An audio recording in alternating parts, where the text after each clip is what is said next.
안녕하십니까. 이제 오후 찬양 예배 시간이 되었습니다. 모든 예배는 이제 온라인으로 여러분과 함께하는 시간이 되었으면 좋겠습니다. 먼저 오후 예배 말씀을 보도록 하겠습니다. 오늘 말씀은 데살로니가 전서 2장 13절부터 14절까지, 그리고 말씀의 제목은 말씀을 받는 사람들이라는 제목으로 함께 은혜를 나누도록 하겠습니다. 먼저 말씀을 여러분 찾으셨습니까? 함께 찾아보도록 하겠습니다. 데살로니가 전서 2장 13절과 14절입니다. 제 성경책으로는 신약성경 330쪽입니다. 330쪽. 자, 찾으셨으면 함께 합독하겠습니다. 이러므로 우리가 하나님께 끊임없이 감사함은 너희가 우리에게 들은 바 하나님의 말씀을 받을 때에 사람의 말로 받지 아니하고 하나님의 말씀으로 받음이니 진실로 그러하도다. 이 말씀이 또한 너희 믿는 자 가운데서 역사하느니라. 형제들아, 너희가 그리스도 예수 안에서 유대에 있는 하나님의 교회들을 본받은 자 되었으니 그들이 유대인들에게 고난을 받음과 같이 너희도 너희 동족에게서 동일한 고난을 받았느니라. 아멘. 아프리카에서는 전에도 말씀드렸던 것 같은데 우분투라는 그런 아프리카 언어가 있습니다.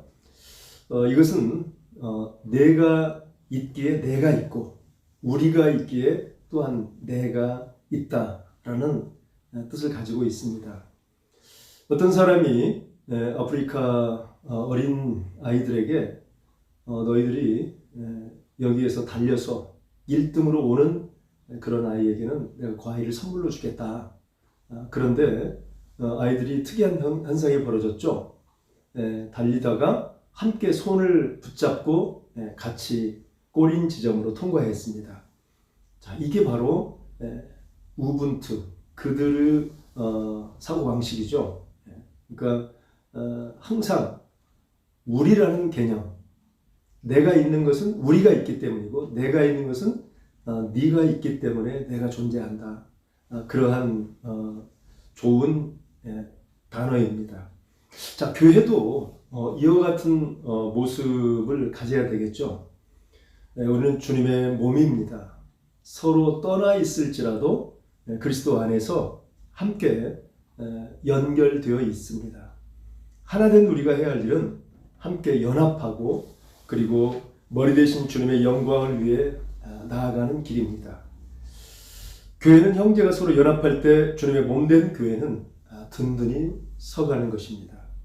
이 데살로니가 전후서를 통해서 사도 바울이 이야기하고자 하는 것은 데살로니가 지역을 2차 전도 여행 때 가게 되어지죠.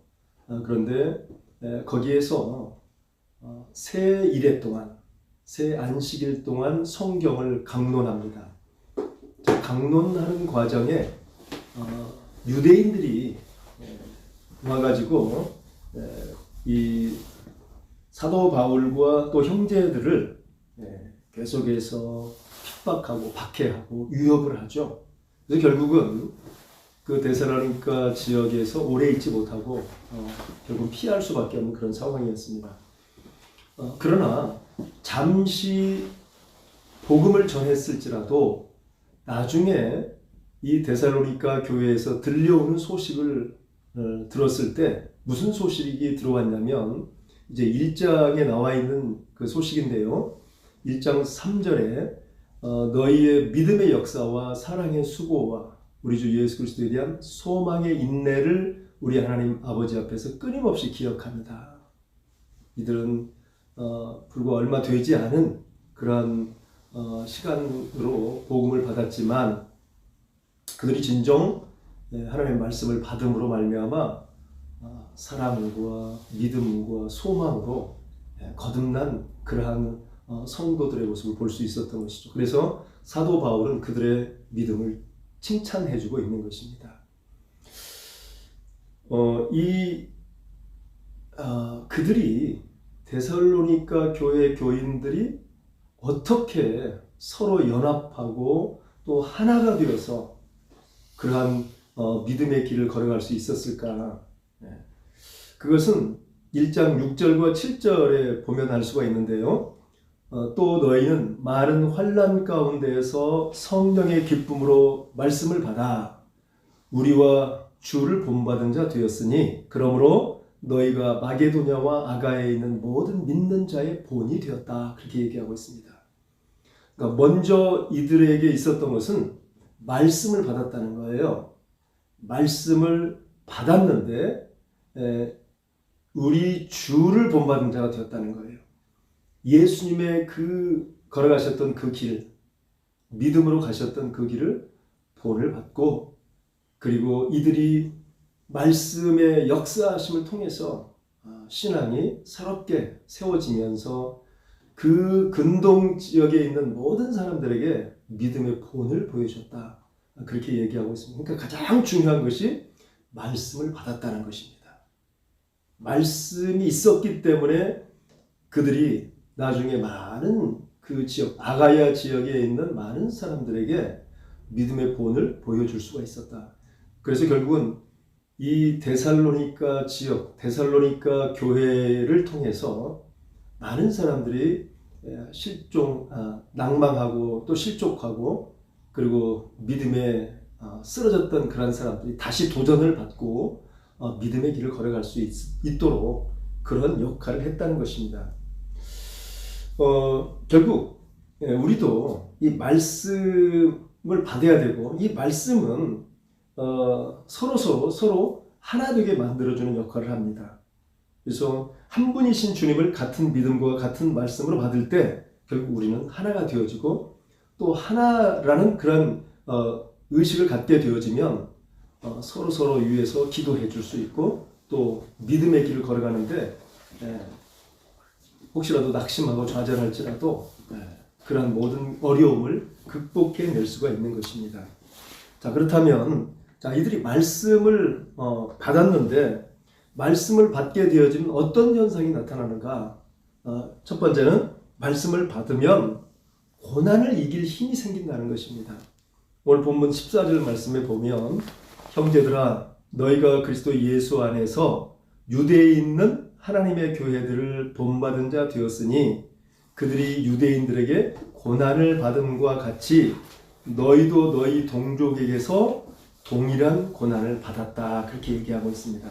그러니까 말씀을 받게 되어지면 말씀이 우리 안에 들어와서 역사해서 강력한 힘으로 능력으로 나타나는데 그러한 말씀이 살아 역사함으로 말미암아 나에게 주어져 있는 고난을 어떻게든 극복할 수 있는 힘이 생긴다는 것입니다. 그러니까 말씀이 없으면 결국은 실족하고 낙심할 수밖에 없는데 그러나 말씀이 있기 때문에 어떠한 고난과 어려움을 이겨낼 수 있다는 것입니다. 요한복음 20장 19절 하반절 말씀에 보면 예수께서 오사 가운데 서서 이르시되 너희에게 평강이 있을지어다. 예수님께서 십자가 고난 가운데 죽으시고 그리고 3일 만에 다시 부활하셨습니다. 자, 이때 제자들은 다 도망가 버리고 그리고 제자들 낙심할 수밖에 없었죠. 그렇게 추종했고 그렇게 소망을 가지고 정말 예수님을 추종했던 제자들이었지만 그러나 예수님께서 십자가에 죽으시니까 모두 흩어져 버리고 낙심할 수밖에 없었죠. 자, 그날도 제자들은 문을 걸어 잠그고 두려워 떨고 있었습니다. 그런데 그때 예수님께서 부활하신 주님께서 신령한 몸을 입으시고 제자들 가운데 찾아가신 것입니다. 그래서 하신 말씀이 뭡니까? 너희에게 평강이 있을지어다. 평강이 있을지어다. 두려워하는데 두려워하지 말라. 너희들 내가 십자가에 고난받고 있을 때 나를 배반하고 배신하고 그렇게 도망가 버렸지. 그러나 우리 주님 찾아가셔서 그들의 모습을 책망하신 것이 아니라 너희들에게 평강이 있을지어다. 평안하라. 염려하지 마라. 그렇게 말씀하고 있습니다. 이제는 두려워하지도 말고 비겁자의 모습으로 그러한 자기 비하에 빠지지 않도록 그들에게 말씀을 주셨고, 그래서 제자들은 그 말씀을 충만하게 받고 이제 성령의 역사하심 가운데, 또 예수님께서도 요한복음 말씀을 통해서 너희에게 평강이 있을지어다. 그리고 너희가 성령을 받으라. 그러면서 훅 불어주셨죠.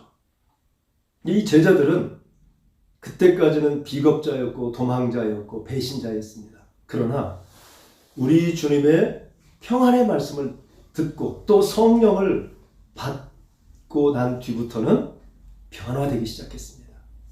그리고 그들이 이제 예루살렘 그 성에서 다락방에서 기도에 전혀 힘쓸 때, 오직 기도에 매진하고 있을 때 오순절 다락방 사건으로 성령을 보내주셨죠.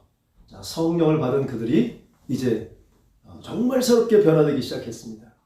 그래서 결국은 말씀을 통해서 역사하심으로 성령의 조명하심 가운데 이제 그들이 놀라운 변화를 이루어가는데, 그 중에 하나가 어떠한 고난도 이길 수 있는 힘을 받게 되어진다는 것입니다. 그래서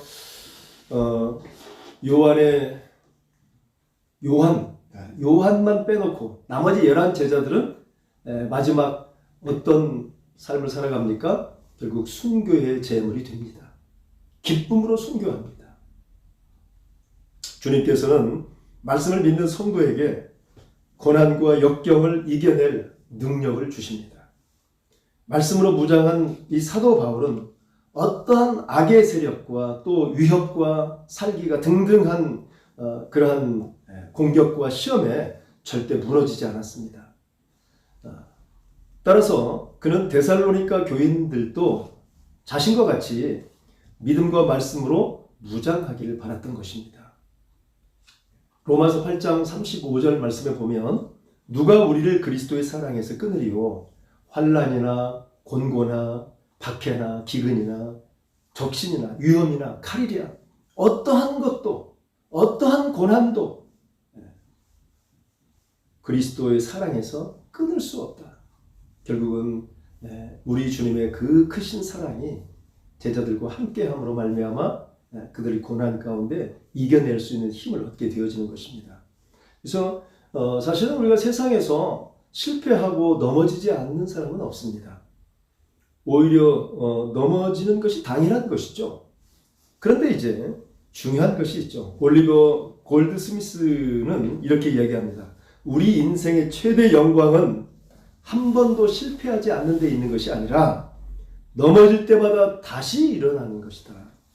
넘어질 때마다 다시 일어나는데 진정한 인생의 최대 영광이 된다는 것입니다. 그래서 결국은 의인은 7번 넘어질지라도 다시 일어납니다. 우리의 힘으로 일어나는 것이 아니죠. 우리 주님이 도와주시고 우리 주님의 말씀으로 위로해 주시고 우리 주님께서 우리에게 새 힘을 주시기 때문에 일어날 수 있는 것입니다. 이 바울의 적대자들은 바울이 하는 말을 자기 스스로 지어낸 말이다. 그래서 그건 인간적인 말이다. 이렇게 공격해 왔습니다. 그러면서 그들은 바울의 말을 받아들이기를 거부했습니다. 그런데 이 데살로니가 사람들은 바울의 말을 인간적인 차원의 말이라고 곡해하지 않고 하나님의 말씀으로 받았다는 것입니다. 바울이 전해주는 말을 하나님의 말씀으로 받았다. 바로 이것이 아주 중요한 것이죠. 그래서 말씀을 어떻게 대하느냐가 중요하죠.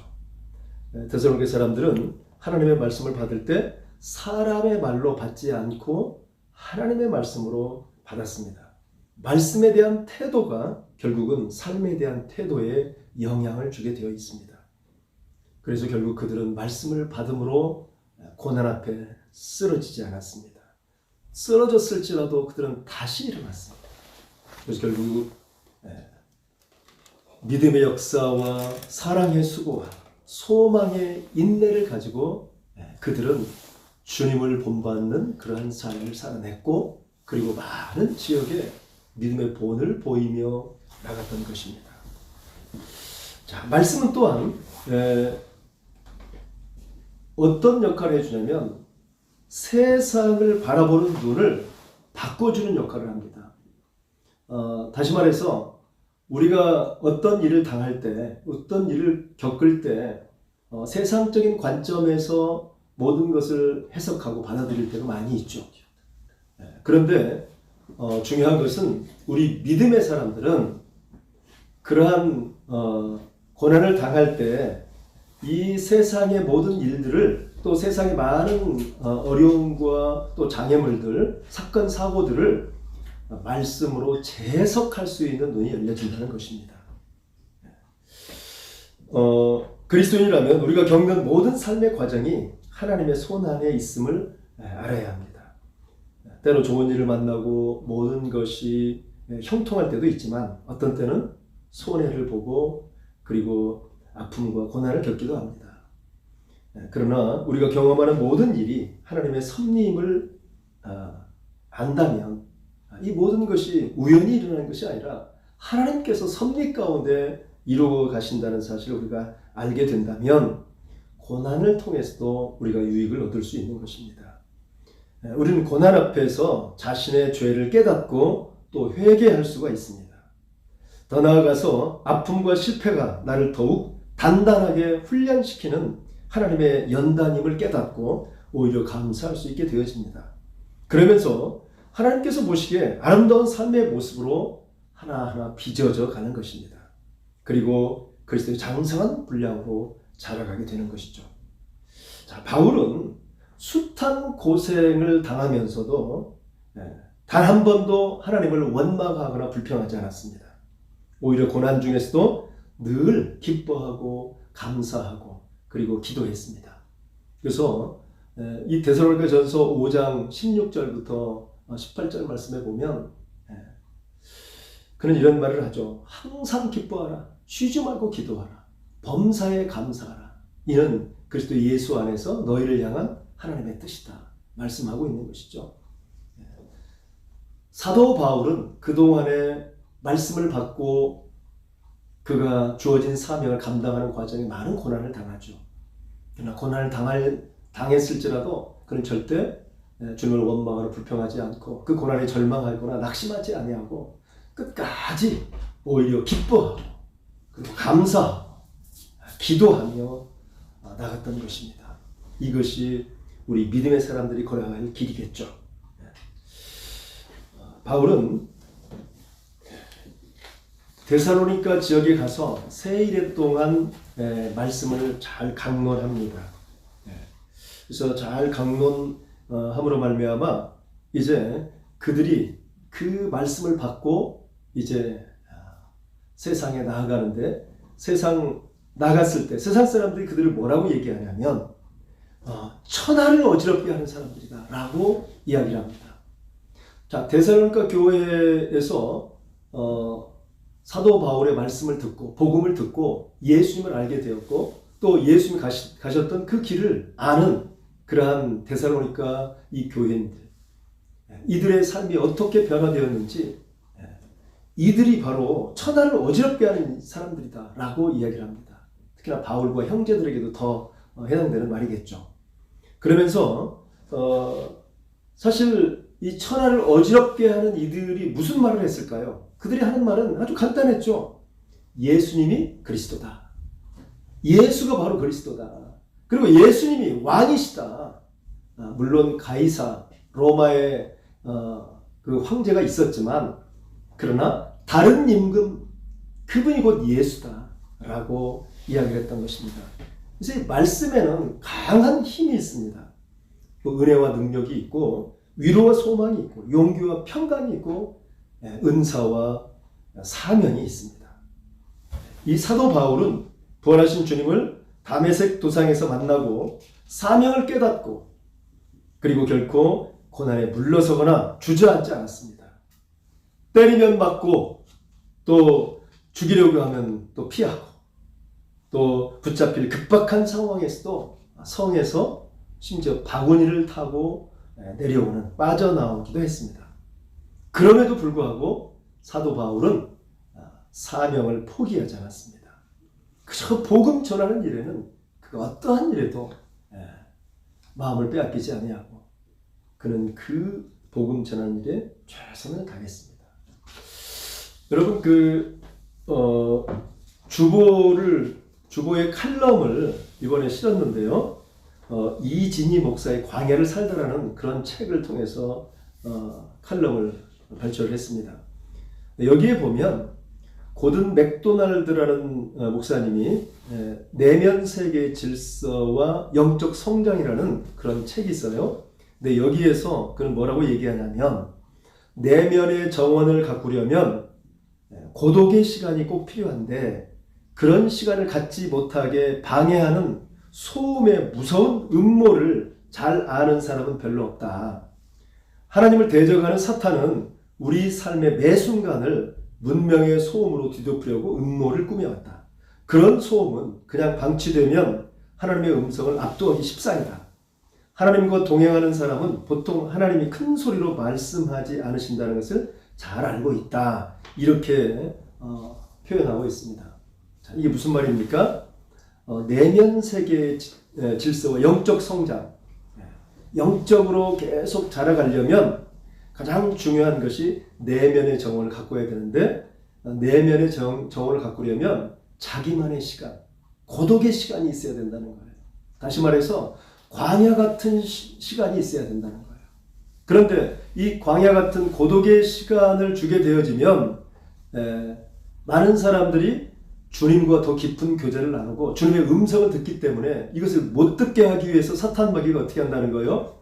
세상에 많은 소음으로 살게 한다는 거예요. 할 일이 많고 이것저것, 그야말로 TV 소음 속에 살아가야 되죠. 또 인터넷 게임에 빠져들어야 되죠. 그리고 노래방에 가면 노래하는데 큰 소리를 지르면서 자기만의 내면의 시간 갖기가 어렵다는 거예요. 이것이 바로 사탄 마귀의 음모라는 것입니다. 자, 그렇다면 바꿔 말해서 저와 여러분들이 정말 주님을 알려면 침묵의 시간이 필요합니다. 고독의 시간이 필요합니다. 나만의 시간이 필요합니다. 아무도 없을 때, 그리고 때에 따라서는 사업에 실패했을 때, 절망 가운데 빠졌을 때, 넘어졌을 때, 그때 조용히 나를 돌아보며 그리고 주님을 찾는 것입니다. 이 칼럼을 통해서 이진희 목사는 이런 말을 합니다. 언어는 인간에게 필요한 소통의 수단입니다. 그러나 하나님에게는 언어가 필요 없습니다. 하나님의 임재 속에 들어가려면 침묵해야 합니다. 우리가 말할 때 하나님은 들으십니다. 반대로 우리가 침묵할 때 하나님은 말씀하십니다. 우리가 기도할 때 하나님은 들으시고, 우리가 침묵할 때, 또 말씀을 묵상할 때 하나님은 말씀하신다는 거예요. 그렇다면 하나님의 음성을 들으려면, 하나님의 말씀을 제대로 들으려면 우리가 조용한 시간, 침묵의 시간도 필요하다는 것입니다. 이것이 우리의 내면도 성찰하고, 나의 잘못된 부분 철저히 회개하고 돌이키고, 그리고 주님의 세미한 음성을 들을 수 있는 귀한 시간이라는 것입니다. 여러분, 우리는 너무나도 복잡다단한 시대에 살고 있습니다. 많은 문제와 또 여기저기 많은 관계 가운데 얽히고 설켜서 하루하루 그렇게 지나가 버립니다. 소음 속에 갇혀 살아갑니다. 한 번도 주님과 깊은 대화를 나누려고 하지는 않습니다. 하나님의 음성을 들으려고 하지도 않습니다. 그렇게 되어지면 결국 사탄의 음모에 빠져드는 것입니다. 오늘 데살로니가 교인들의 데살로니가서를 통해서 우리에게 주시고자 하는 메시지가 뭡니까? 사도 바울의 말씀을 들었던 데살로니가 교인들은 그것을 하나님의 말씀으로 받았다는 것입니다. 그리고 그 하나님의 말씀을 통해서 세상을 분별할 수 있는 영적인 눈이 열려진다는 겁니다. 나에게 있는 많은 문제들, 지금 코로나 바이러스 때문에 많은 사람들이 고통을 받고 또 지금 예배도 제대로 드려지지 못하고 있는 상황입니다. 자, 이러한 상황은 결국은 우리를 하나님께서 광야로 이끌어내시는 시간입니다. 일상적인 시간과 약간 거리가 있는 것이죠. 그래서 좀 더 고독의 시간을 갖기를 원하시고, 그리고 침묵의 시간을 갖기를 원하시고, 그래서 그 침묵을 통해서 하나님의 세미한 음성을 들을 수 있는 시간을 갖기를 원하는 것이죠. 우리는 너무 복잡하고 그리고 시끄러운 세상 속에 살다 보면 하나님의 음성에는 관심 없이 살아갑니다. 그래서 내 뜻대로 내 방법대로 내가 하고 싶은 말 하면서, 그리고 많은 관계에 깨지고 상처 주고 아파하며 살아가는 것입니다. 그러나 진정한 하나님의 사람이라면 하나님의 세미한 음성도 들을 수 있어야 합니다. 그 말씀이 우리 안에 잘 박힌 못처럼 박혀질 때, 여러분, 우리가 이러한 코로나 바이러스, 이러한 사태, 많은 경제적인 어려움을 당하고 또 질병으로 고통을 당하고 있는 그러한 상황에서 말씀으로 재해석해보고, 이것이 왜 나에게 이런 일을 주었는지, 왜 우리에게 이러한 어려움을 주고 있는 것인지 다시 한번 되돌아본다면 이것은 결국 우리에게 더 큰 유익을 주는 일이 되는 것입니다. 우리 2020년 우리 교회 표어가 말씀으로 새로워지는 교회입니다. 올 한 해는 진정한 말씀의 의미를 좀 잘 알았으면 좋겠습니다. 그리고 그 말씀을 하나님의 말씀으로 받고 또 말씀을 순종하고 그 말씀을 통해서 이제 어떤 어려움이든지 다시 한번 재해석하고 나아가는 것입니다. 여러분, 토스카니를 아시죠? 토스카니는 아주 유명한 지휘자입니다. 그런데 그는 원래 첼로 연주자였죠. 잘 아시듯이. 근데 그는 눈이 굉장히 좋지 않았습니다.